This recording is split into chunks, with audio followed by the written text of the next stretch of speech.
so glad you joined me today. We are reading from a really old book. This was my great-grandmother's, so you know it's really old. And she used to read it to my mom when she was a little girl. So the title of this book is Grimm's Fairy Tales, and I'm going to read from this every day. And we're starting off with the 12 Dancing Princesses. Now, I'm nice and cozy here. I like to get cozy when I read. Once upon a time, there was a king who had 12 daughters, each more beautiful than the other. They slept together in a hall where their beds stood close to one another. At night, when they had gone to bed, the king locked the door and bolted it. But when he unlocked it in the morning, he noticed that their shoes had been danced to pieces, and nobody could explain what happened. So the king sent out a proclamation saying that anyone who could discover where the princesses did their night's dancing might choose one of them to be his wife and should reign after his death. But whoever presented himself and failed to make the discovery after 3 days and nights would forfeit his life. A prince soon appeared and offered to take the risk.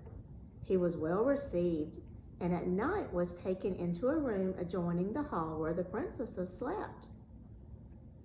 His bed was made up there and he was to watch and see where they went to dance. The door of the room was left open so that they could not do anything or leave without being seen. But the prince's eyes grew heavy and he fell asleep. When he woke in the morning, all the princesses had been dancing, for the soles of their shoes were full of holes. The second and third evenings passed with the same results. The prince was then granted no mercy and his head was cut off. Many others came after him and offered to take the risk, but they all forfeited their lives. Now, it happened that a poor soldier who had been wounded and could no longer serve found himself on the road to the town where the king lived. There he fell in with an old woman who asked him where he was going. "I really don't know myself," he said, and he added in fun, "I should like to discover where the king's daughters danced their shoes into holes, and after that I should like to become king." "That is not so difficult," said the old woman.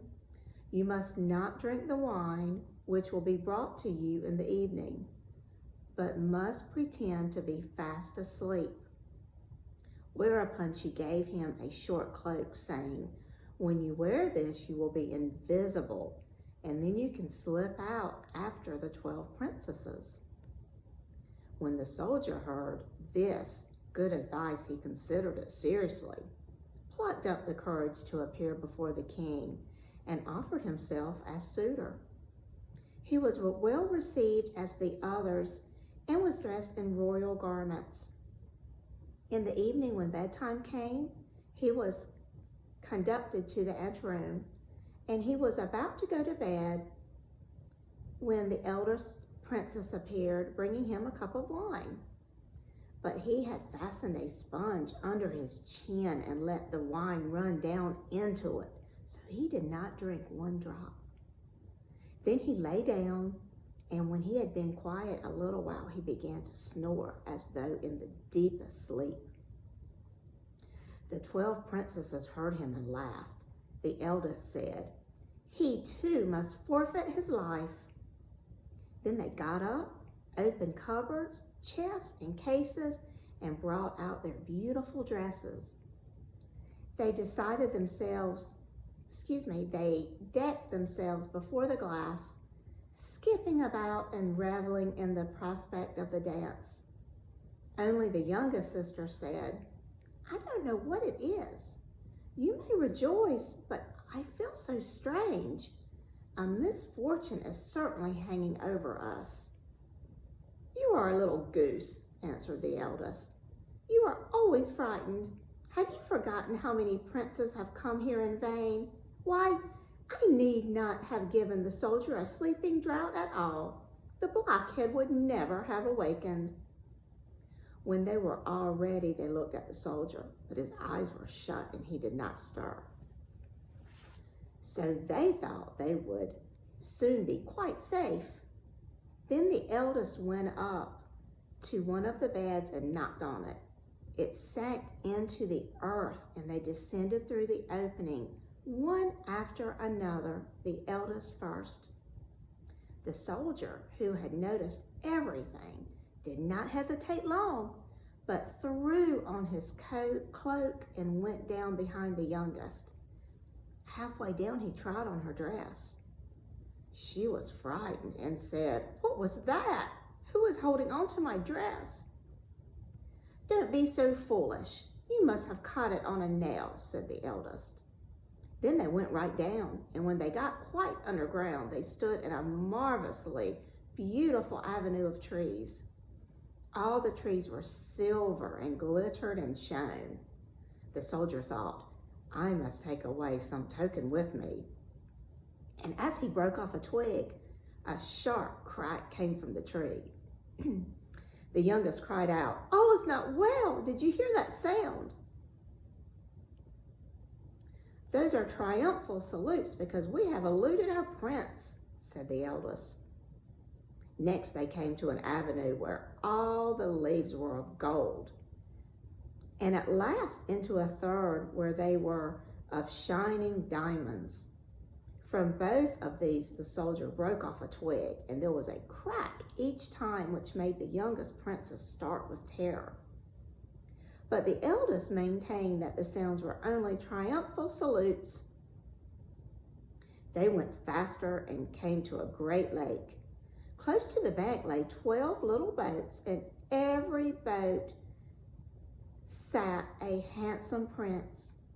They had expected the 12 princesses, that each took one with him, but the soldier seated himself by the youngest. Then she said to her prince, "I don't know why, but the boat is much heavier today. I am obliged to row with all my strength to get it along." "I wonder why it is," said the youngest, "unless perhaps it is the hot weather. It is strangely hot."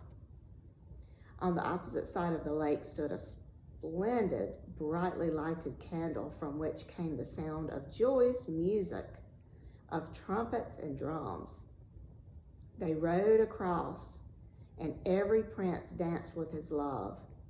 And the soldier danced too, unseen. If one of the princesses held up a cup of wine, he drank out of it so that it was empty when she lifted it to her lips. This frightened the youngest one, but the eldest always silenced her. They danced till 3 next morning, when their shoes were danced into holes and they were obliged to stop. The princes took them back across the lake, and this time the soldier took his seat beside the eldest. On the bank, they said farewell to their princes and promised to come again the next night. When they got to the steps, the soldier ran on ahead, lay down in bed, and when the 12 came lagging by slowly and wearily, he began to snore again very loud, so that they said, "We are quite safe so far as he is concerned." Then they took off their beautiful dresses, put them away, placed their worn-out shoes under their beds, and lay down. The next morning, the soldier determined to say nothing, but to see the wonderful doings again. So he went with them the second and third nights. Everything was just the same as the first time, and they danced each time till their shoes were in holes. The third time, the soldier took away a wine cup as a token. When the appointed hour came for his answer, he took the 3 twigs and the cup with him and went before the king. The 12 princesses stood behind the door listening to hear what he would say. When the king put the question, "Where did my daughters dance their shoes to pieces in the night?" He answered, "With 12 princes in an underground castle." Then he produced the tokens. The king sent for his daughters and asked them whether the soldier had spoken the truth. As they saw that they were betrayed and would gain nothing by lies, they were obliged to admit all. Thereupon the king asked the soldier which one he would choose as his wife. He answered, "I am no longer young. Give me the eldest." So the wedding was celebrated the very next day, and the kingdom was promised to him on the king's death. But for every night which the underground princess had spent in dancing with the princesses, a day was added to their time of enchantment. So I hope you enjoyed that story, and thank you for joining me. I hope you come back and be with me when I read the next story in this book, the Grimm's Fairy Tales. Remember, smile at somebody. It will make their day more than you could ever know. See you soon. Bye.